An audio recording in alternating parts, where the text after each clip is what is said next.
So the Biden administration announced a long time ago, we're not going to sell offensive weapons anymore to Saudi Arabia because we see what they're doing in Yemen. It's messed up.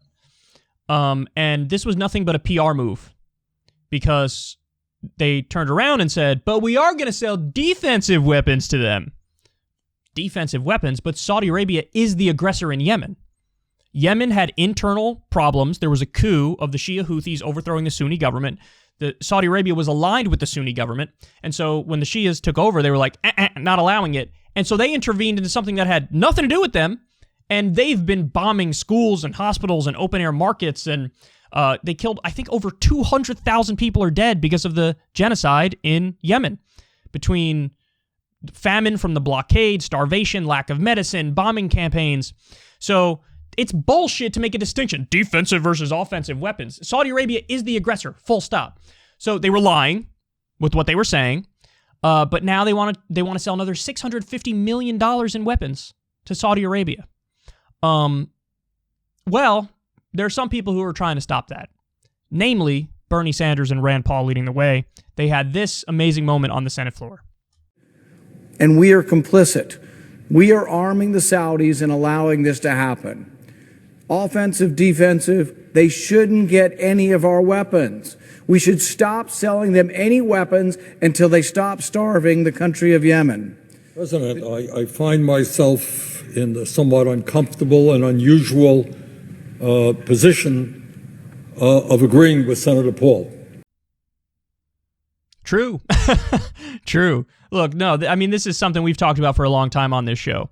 There's actually quite a bit of agreement between actual libertarians and progressives / social democrats / socialists on many, many social issues and civil liberties issues. So actual libertarians are against the illegal NSA spying. They're against the torture. Foreign policy is another area. They're against all the offensive wars. They're against the drug war. So these are areas where this is how politics is done right, where you have to form coalitions with people who disagree with you on specific issues so that on those specific issues, you can have total agreement among progressives, let's say, and then you clip off another 5 or 6 people who are libertarian or libertarian-ish, and then that's how you build a winning coalition to actually get stuff done. So, look, this is politics at its best. Now, unfortunately, there's also the other dynamic, because bipartisanship isn't inherently good.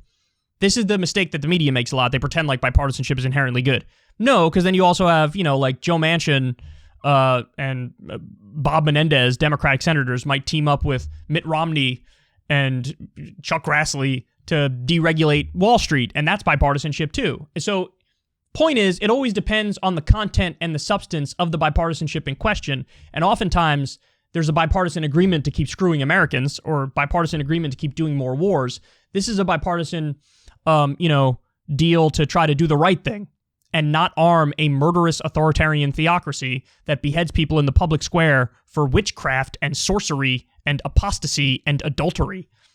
Okay? They're committing a genocide in Yemen. There is no, defensive weapons. Imagine, here's how you know this is ridiculous. Imagine talking about it like that for Iran or any official enemy baddie state. There's Senator Chris Murphy, who was posturing as I'm anti-Saudi Arabia all this time. He is on the other side of this issue. He's like, it's defensive weapons, bro.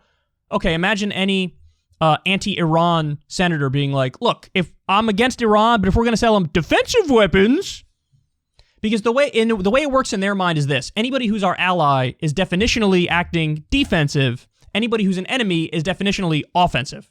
It's lazy, sloppy, stupid thinking, and it's all to serve the military-industrial complex, because all the senators who voted the wrong way on this take colossal donations from Raytheon, Boeing, Lockheed Martin, Honeywell, and all of them, and they're doing their bidding. So that's at the heart of this. The media is never going to tell you that, but I'm going to tell you that. Now, would you like to know the result of this? 67 votes against Rand Paul and Bernie Sanders. 67 votes in favor of arming a repressive authoritarian theocracy. Only 30 votes on the proper side of this issue. The inevitable conclusion is the Senate. Look, the way the Senate works, it is by definition undemocratic. Wyoming gets 2 senators and California gets 2 senators. The population of California is roughly 7 trillion. The population of Wyoming is 6 people. It's definitionally undemocratic. I get it. The founder set it up like that at the time. This is the way you keep everything together. Yeah. Done with it. It's undemocratic. It's where good legislation generally goes to die. And you couldn't even get a majority against us aiding and abetting a genocide, killing babies, women, civilians. Couldn't even get a majority against that. 67-30. The pro-genocide position overwhelmingly won. Abolish the Senate. Abolish the Senate. Look, that's not the end-all, be-all. The House is more democratic, small d democratic, but it's a start. It's a start. I would abolish the Senate. I would get rid of the Senate in a heartbeat. And the other thing you got to do, obviously you have to get the money out of the system, because the only reason they're doing this is because of those donations from the military-industrial complex. And they're taking their marching orders from the military-industrial complex. And I think the reason why Biden spearheaded this idea of arming them is because Biden pissed off Mohammed bin Salman, the Saudi crown prince, when he said, I'm not going to meet with you because of what happened to Jamal Khashoggi.